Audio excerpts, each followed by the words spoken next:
그때 예수님께서 티로와 시돈 지방으로 물러가셨다.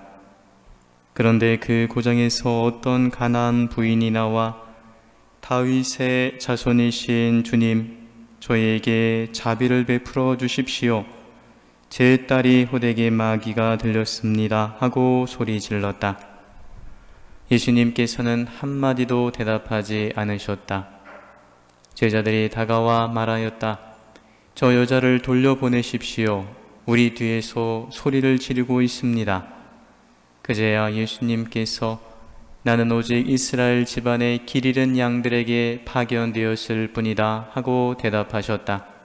그러자 그 여자는 예수님께 와 엎드려 절하며 주님, 저를 도와주십시오 하고 청하였다. 예수님께서는 자녀들의 빵을 집어 강아지들에게 던져주는 것은 좋지 않다 하고 말씀하셨다. 그러자 그 여자가 주님, 그렇습니다. 그러나 강아지들도 주인의 상에서 떨어지는 부스러기는 먹습니다 하고 말하였다. 그때 예수님께서 그 여자에게 말씀하셨다. 아, 여인아, 내 믿음이 참으로 크구나. 내가 바라는 대로 될 것이다. 바로 그 시간에 그 여자의 딸이 나았다. 주님의 말씀입니다. 그리스도님 찬미합니다. 찬미 예수님, 예수 마리아 요셉, 예수 마리아 요셉. 오늘 여러분도 오늘 복음을 들으시면서 어떤 생각이 드시는지 저는 참 많이 궁금합니다. 오늘 복음을 몇 번 제가 읽고 묵상을 하면서 오늘 복음의 내용들을 이렇게 좀 나누어 봤습니다. 단계별로 나누어 봤습니다. 첫 번째 단계, 1단계는 마르코복음 7장에도 비슷한 이야기가 나오거든요. 같은 이야기가 나오는데 거기에는 어떤 여인이냐면 시리아 페니키아 여인이라고 하는 그 여인입니다. 같은 여인입니다. 근데 오늘은 가나안 여인이라고 말하는 이 여인이 예수님께 와서 말합니다. 다윗의 자손이신 주님, 저희에게 자비를 베풀어 주십시오. 제 딸이 마귀에 들려 고생하고 있습니다. 첫 번째 단계입니다. 예수님의 반응은 뭡니까? 아무 대답도 없습니다. 두 번째 단계로 넘어가 봅니다. 그러자 여인이 계속 뒤에서 소리를 지르며 따라오니까 제자들이 말합니다. 스승님, 저 여자가 뒤에서 소리를 지르며 따라옵니다. 그 제자들의 귀에는 그 여인의 목소리가, 애원이 어떻게 들렸습니까? 시끄러운 소리로 들렸습니다. 시끄러운 소리로밖에 안 들린 겁니다. 그러자 예수님께서는 이렇게 말씀하십니다. 첫 번째는 아무 대답 없으셨죠. 두 번째는 예수님께서 그러십니다. 나는 이스라엘의 길 잃은 양들을 찾아왔다 라고 말씀하시면서 또 무시를 해버리십니다. 다음 단계로 넘어가면 세 번째 단계를 그 여인이 비집고 예수님 앞에 와서 엎드려서 예수님께 절하면서 말합니다. 주님, 저에게 자비를 베풀어 주십시오. 그랬더니 예수님이 이번 세 번째 단계의 대답은 더욱더 잔인한 대답입니다. 자녀들에게 줄 빵을 강아지들에게 던져주는 것은 옳지 않다라고 말씀을 하셨습니다. 세 번째 단계. 대부분의 사람은 여기에서 넘어지지 않겠습니까? 근데 그 여인은 이렇게 말합니다. 네 번째 단계로 넘어가서 주님, 당신 말씀이 옳습니다. 그러나 강아지들도 주인의 상에서 떨어지는 부스러기는 먹지 않습니까? 그 순간 예수님은 정말로 감탄하시면서 말씀하십니다. 여인아, 내 믿음이 참으로 크구나. 내가 믿는 대로 될 것이다 라고 하셨고 그 여인의 딸이 나았습니다. 1단계, 2단계, 3단계, 4단계. 여러분은 몇 단계까지 건너갈 자신이 있으십니까? 저는 한 2단계에서 꼬꾸라질 것 같은 생각이 살짝 듭니다. 아이고, 2단계만 가도 많이 갔지요. 근데 이 여인은 4단계를 통과해서 예수님께로부터 기적을 얻어내는 그런 여인이었습니다. 오늘 이 복음을 묵상하면서 전 참 아주 어렸을 때 제 생각이 많이 났습니다. 제가 지금은 여러분들이 보시기에 건강해 보이지요? 아무도 대답을 안 하시네요. 네. 뭐 이렇게 안 건강한 건 아닌데, 제가 이렇게 뭐 이렇게 엄청 건강한 사람도 아닌데, 요즘 들어서 사실은 얼굴이 좀 까매졌습니다. 저 바깥에 공사하느라고 쫓아다니다가 얼굴이 까매져서 사람들이 저한테 신부님 얼굴이 많이 까매졌어요. 네, 속은 더 까매졌어요. 제가 지금 뭐 말할 것도 없습니다. 이제 농담 삼아 그럽니다만, 제가 어렸을 때 배가 많이 아팠습니다. 자주 아팠습니다. 학교 들어가기도 전에 아주 어렸을 때 배가 많이 아파서 우리 아버지나 어머님이 보통, 여러분 혹시 아시면 건의정이라는 소화제 혹시 아세요? 잘 모르시죠? 건의정이라는 옹기소처럼 생긴 그 소화제가 있어요. 옹기소하고 비슷하게 생겼어요. 근데 그거를 알약을 또 잘 못 먹어요. 어떻게 했냐면 숟가락에다가 건의정 2알을 놓고 숟갈로 이렇게 딱 놓으면 부셔지잖아요. 그럼 거기다가 물을 넣고 새끼손가락으로 샥 져서, 또 안 먹는다고 제가 하도 이제 학교도 가기도 어렸으니까 안 먹는다 그러면 입을 요렇게 하죠. 새 주둥이처럼 만들어 갖고 억지로 먹이시죠.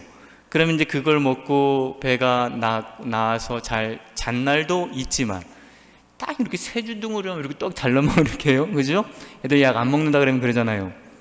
그런데 그걸 먹어도 안 낫는 날들이 종종 있어요. 그러면 제가 자다가 일어나서 또 배가 아파서 울거나 그러면 우리 아버지가, 이제 그때 아버지 생각이 이제 머릿속으로 오늘 복음 읽으면서 많이 났습니다. 우리 아버지가 왠지 겨울 같은 느낌인데, 겨울에 일어나서 조섬조섬 옷을 입으시고 그 새벽에 이제 길을 나서는 겁니다. 나섭니다. 어디 가냐면 잊어먹지도 않습니다. 딱 하나 제가 알고 있는 제 시골에 제 감곡인데, 그 약국이라도 한 거 약방이었거든요. 그 약국의 이름이 안성약방이었습니다. 안성약방. 왜 그 집을 꼭 가시는 거예요? 왜냐하면 다른 집들은 장사를 하다가 약국을 열다가 퇴근을 해서 집에 가버리는데, 그 집만 살림집하고 붙어 있으니까요. 살림집하고 붙어있는 약방이 거기밖에 없으니까 감곡에서 다리 건너서 장원으로 오셔서 안성약방의 문을 열릴 때까지 두들기는 겁니다. 열릴 때까지. 정말 성서 말씀대로 문이 열릴 때까지 두들기는 겁니다. 그러면은 주인이 나와서 약을 주겠습니다만, 그 주인이 기쁘겠습니까? 새벽에 와서 약을 뭐 몇만 원어치 사는 것도 아니고 단지 진짜 몇백 원, 몇십 원어치 그 약을 사러 온 사람이 얼마나 귀찮고 그렇겠습니까? 근데도 그 문이 열릴 때까지 두들겨서 약을 사다가, 정말 하얀 가루로 기억나는데, 하얀 가루 약을 또 숟가락에 타서 손가락으로 져서 입 안 벌린다 그러면 이렇게 새 주둥아리처럼 만들어서 먹이셨습니다. 그러면 그걸 먹고 잘 잤던 기억이 지금도 생생합니다. 근데 오늘 복음을 읽는데 이 복음을 읽으면서 우리 아버지, 돌아가신 아버지 생각이 얼마나 많이 나는지 모릅니다. 목요일부터 계속 아버지 생각을 제가 많이 했습니다. 오늘 복음에 나오는 이 여인이 예수님한테 첫 번째 뭐라 그랬는지 여러분 기억하십니까? 주님, 다윗의 자손이신 주님, 제 딸에게 자비를 베풀어 주십시오. 이랬습니까? 아니요, 그렇게 안 그랬습니다. 다윗의 자손이신 주님, 저에게 자비를 베풀어 주십시오. 제 딸이 마귀에 들려서 고생하고 있습니다. 그렇게 말했습니다. 딸과 어머니는 따로 떨어져 있는 존재가 아닙니다. 같은 존재입니다. 두 번째 소리 지를 때는 빼고, 세 번째 단계에서 그 여인이 또 뭐라고 말합니까? 주님, 제 딸에게 자비를 베풀어 주십시오. 제 딸을 도와주십시오. 아니라니까요. 저에게 자비를 베풀어 주십시오 라고 말했습니다. 저에게. 부모님들, 제가 아까도 말씀드렸던 것처럼 저는 오늘 복음을 묵상하면서 그런 생각 많이 했습니다. 이 세상에서 저처럼 결혼 안 하고 아이도 낳아보지 않은 사람들은 하느님 나라 가려면 진짜 쎄 빠지게 고생해야 하고 노력해야 된다. 그런데 자녀를 낳아서 길러보신 부모님들은, 부모가 되셔서 정말 자녀를 낳아서 기르신 분들은 하느님 나라 가기 위해서 조금만 노력하시면 됩니다. 여러분들은 정말 부모로서 위대한 겁니다. 자녀를 낳아서 기르고 그 자녀를 참 열심히 눈물로써 또 희생으로서 기르신 여러분의 공로는 결코 잊혀지지 않을 겁니다. 예수님께서 당신의 제자라고 해서 물 한 잔이라도 대접해 주는 것은 잊지 않겠다고, 잃지 않을 것이라고 말씀하신 그것과 비교도 할 수 없을 정도로 훨씬 더 큰 공로를 자녀를 낳아서 기르신 부모님들은 하늘에 이미 쌓아 놓으신 분들입니다. 여러분들의 자녀가 있으시다면, 여러분들이 정말 그 자녀를 훌륭하게 열심히 희생으로 키우셨다면 여러분들 하느님 나라 따놓은 당상입니다. 저는 새 빠지게 고생해야 됩니다. 사실은 저는 진짜 공로가 별로 없습니다. 여러분들은 자녀들 통해서 공로를 많이 쌓으신 겁니다. 훌륭하십니다. 이 세상의 부모님들 모두. 오늘 아버지가 생각이 나서 제가 너무 감성적이 되었죠. 오늘 복음을 묵상하면서 그런 생각이 듭니다. 예수님께서 감동하신 그런 대목들이 성경에는 여러 번 나오거든요. 제가 어저께 그저께 마르코 복음하고 마테오 복음을 막 찾아보면서 여러 편이 나오는데 이런 게 있습니다.